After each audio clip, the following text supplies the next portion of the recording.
Mister Puri, आज middle class में पूरे देश में ये चर्चा है जो टैक्स स्लैब्स में जो चेंज किया गया है, भाई मिडिल क्लास तो इसी बात का इंतजार करता है, लोअर मिडिल क्लास जो भी 5 लाख 7 लाख रुपए से ऊपर का पैसा कमाता है साल का। आपको लगता है कि जो टैक्स स्लैब्स में चेंज हुआ है, सरकार ने ऑब्वियसली अपना कैलकुलेशन तो ठीक रखा होगा कि उनके कलेक्शन में ड्रॉप नहीं होना चाहिए, लेकिन ये इतना है कि लोग सेव भी कर सकें या सेव करके उस पर इन्वेस्ट भी कर देंगे आगे? तो पहली बात तो आपने ये कंफ्यूजन किया है, आपके दाएं साइड और बाएं साइड दोनों साइड में संजीव है, तो पूरी उधर है, बजाज इधर है। सॉरी। लेकिन आपकी जो प्रश्न है ये इम्पोर्टेंट प्रश्न है कि जो टैक्स स्लैब दोनों तरफ संजीव है ना, इसलिए घेर लिया है हम आपको। तो टैक्स स्लैब में जो रैशनलाइजेशन किया है और जो इसका जो बेनिफिट आएगा मिडिल क्लासेस को, तो एक तो क्या है उनकी सिक्योरिटी बढ़ती है और सेकेंडली सेविंग्स बढ़ती है। होपफुली वो सेविंग्स से खरीदेंगे वो अलग अलग चीज और उससे कंजम्पशन बढ़ेगी। So this is a very positive move that we are seeing. हाँ, लोगों को एनकरेज भी किया जा रहा है कि आप ओल्ड रेजिम से न्यू रेजिम की तरफ जाए। ओल्ड रेजिम में काफ़ी एग्जाम्पशंस वो सब थे, वो छोड़ के आप लोअर टैक्स रेट में आए। और एक और इसमें महत्व की बात है कि ये प्लेजेंट सरप्राइज हैज बीन कि जो हाईएस्ट टैक्स स्लैब है उसमें भी सरचार्ज काट दिया गया है। तो इसकी महत्व की बात यह है कि ये गवर्नमेंट देख रही है कि अगर हमें इंडिया को competitive बनाना है तो हर सेगमेंट में competitive बनाना है, and this is a moving target, क्योंकि बाकी देश भी competitive बन रहे हैं, वो भी इन्वेस्टमेंट अट्रैक्ट करना चाहते हैं। तो I think overall towards that it has been very progressive across rates. Of course सबसे ज्यादा बेनिफिट तो has been at the lower income segments, और वहां जरूरत भी थी। मिस्टर गुलाबचंद, इस समय China is not in a good shape, और वहाँ से सारी जो खबरें आ रही हैं वो थोड़ी नेगेटिव आ रही हैं। हमारा जो ग्रोथ रेट है वो सारे जितने भी एस्टिमेट्स हैं उसके हिसाब से चाइना से ऊपर है। दुनिया में भी हम मेजर इकोनॉमीज़ में और डेवलपिंग इकोनॉमीज़ में सबसे आगे ही रहने वाले हैं।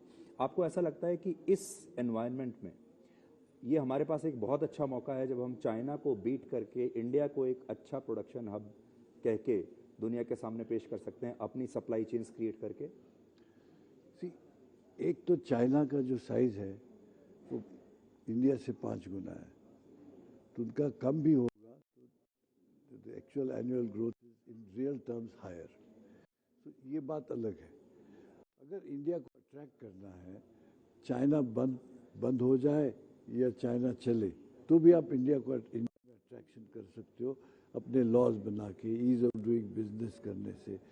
ये सब बनाएंगे, वो जो एक माहौल बनाएंगे जहाँ लोग इन्वेस्ट करना चाहते हैं, तो वो हो जाएगा। अगर चाइना में से मैन्युफैक्चरिंग जो शिफ्ट होगा, उसके लिए वियतनाम, बांग्लादेश, कितने सारे लोग तैयार हैं काम करने के लिए।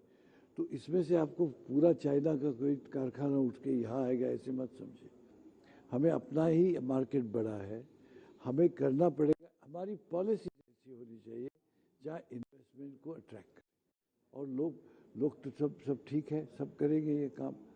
तो सिर्फ चाइना नीचे आ रहा है इसलिए हमें कुछ मिलना चाहिए, इस तरफ से हमें पॉलिसी नहीं करनी चाहिए। हमें माहौल बड़ा करने में वक्त जाया करना चाहिए, तो फिर यह होगा।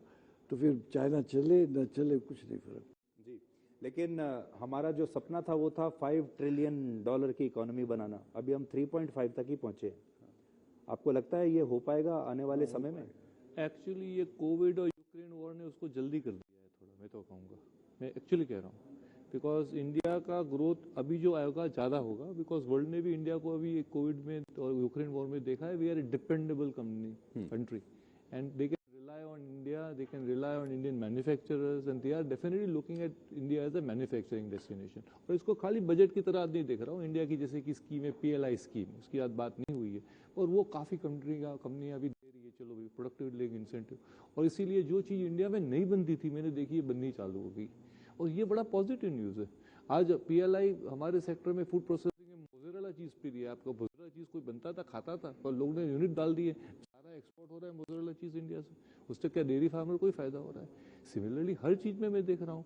सेकंड, अभी जो गवर्नमेंट ने SEZ को जो रिवाइव करने की बात की है, आज गिफ्ट सिटी जो मैं गांधी अहमदाबाद से बाजू में, वो गिफ्ट सिटी पूरा एक इंटरनेशनल, रियली आप वहाँ चले जाइए, रियली फॉरेन कंपनी आ रही है, फॉरेन बैंक आ रही है, तो पूरा उससे फर्क आ रहा है। तो मेरे हिसाब से ये जो सब मल्टीप्लायर इफेक्ट होगा।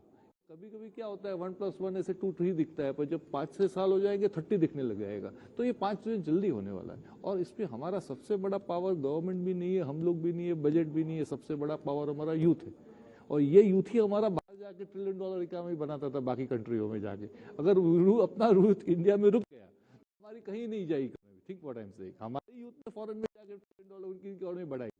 हमको हमारे यूथ को अगर हम रिटेन कर पाए और इसको कंड्यूसिव माहौल दे पाए ऐसे बजटों से, बाकी एनवायरनमेंट से, तो डेफिनेटली इंडियन की इकोनॉमी और ज्यादा बढ़ सकती है। ये मेरा डेफिनेट मानना है यूथ पावर का गाइडेंस। जी, मोबिलिटी पे हम लोग मैं आपसे ये जानना चाहता हूँ कि हम बात तो कर रहे हैं इतनी सारी ग्रीन एनर्जी, हाइड्रोजन एनर्जी और ये सब एआई, और यूथ को मैं उससे कनेक्ट करके देख रहा हूँ, लेकिन आपको ऐसा लगता है कि जो योजनाएं हैं ये उस यूथ तक पहुंचेंगी? एक एग्जांपल आपको मैं देता हूँ, स्मार्ट सिटीज के बारे में हम वर्षों से सुन रहे हैं, पर आज भी लोग ढूंढते रहते हैं कि वो स्मार्ट सिटी है क्या, और स्मार्ट सिटी में भी जाकर वो उस स्मार्टनेस को नहीं खोज पा रहे हैं। इसी तरीके से हम इलेक्ट्रिक व्हीकल्स लेकर आए। अब ये सही है कि हम बहुत बड़ी संख्या में इलेक्ट्रिक व्हीकल्स को देख रहे हैं सड़कों पर, बट उसके अंदर भी लास्ट माइल प्रॉब्लम्स काफी ज्यादा हैं। तो ये इमर्जिंग टेक्नोलॉजी है, पर ये चल पाएगी मेरा पूरा यकीन है।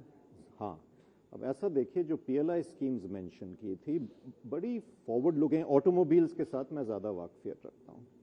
ये सिर्फ इंसेंटिवाइज कर रही हैं फ्यूचर टेक्नोलॉजी के लिए, तो इलेक्ट्रिक व्हीकल्स के लिए कर रही हैं, हाइड्रोजन बेस्ड व्हीकल्स के लिए कर रही हैं, this is the charging station के लिए कर रही हैं। सो एग्जिस्टिंग टेक्नोलॉजी को बिल्कुल इंसेंटिव नहीं मिल रहा है।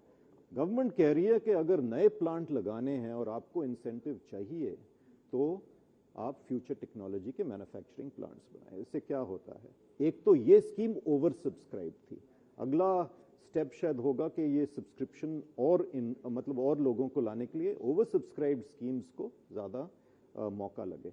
यूथ को क्या चाहिए, यूथ को स्किल्ड जॉब्स चाहिए ज़्यादा, और ये फ्यूचर टेक्नोलॉजी के साथ आएंगे।